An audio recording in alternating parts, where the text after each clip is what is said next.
বিশ্ব রাজনীতির করিডোরে যিনি পরিচিত কঠোরতা আর কৌশলের প্রতীক ভ্লাদিমির পুতিন এবার ধরা দিলেন এক ভিন্ন আলোয়। ক্ষমতার শীর্ষে বসেও রাশিয়ার প্রেসিডেন্ট যেন ফিরে গেছেন স্কুলের সেই বেঞ্চে, হাতে ফুলের তোড়া, সামনে শ্রদ্ধাভাজন জার্মান ভাষার শিক্ষিকা ভেরা গুরেভিচ। রাষ্ট্রপ্রধানের আনুষ্ঠানিকতা সরিয়ে পুতিন ছুটে যান তার কাছে, শুভেচ্ছা জানান, আলিঙ্গনে জড়িয়ে ধরেন তার অতীতের পথপ্রদর্শককে।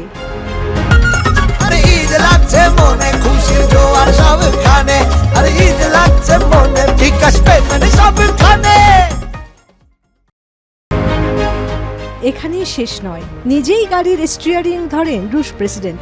মস্কোর ব্যস্ত পথ পেরিয়ে সাবেক শিক্ষিকাকে নিয়ে যান নৈশভোজে। পথে ফিরে আসে স্কুল জীবনের স্মৃতি, শিক্ষক শিক্ষার্থীর পুরনো বন্ধন। বিজয় দিবসের প্যারেডেও পুতিনের আমন্ত্রণে বিশেষ অতিথি ছিলেন সেই শিক্ষিকা। অনুষ্ঠান শেষে আবারও নিজেই পৌঁছে দেন তাকে। বিশ্ব রাজনীতির চৌখস এই নেতার মানবিকতা মুহূর্তেই ভাইরাল হয়ে যায় নেট দুনিয়ায়। রুশ প্রেসিডেন্ট প্রমাণ করলেন ক্ষমতার শিকড়েও একজন মানুষ তার শিক্ষকের কাছে চিরকাল ছাত্রই থেকে যায়। Desk report, news 24।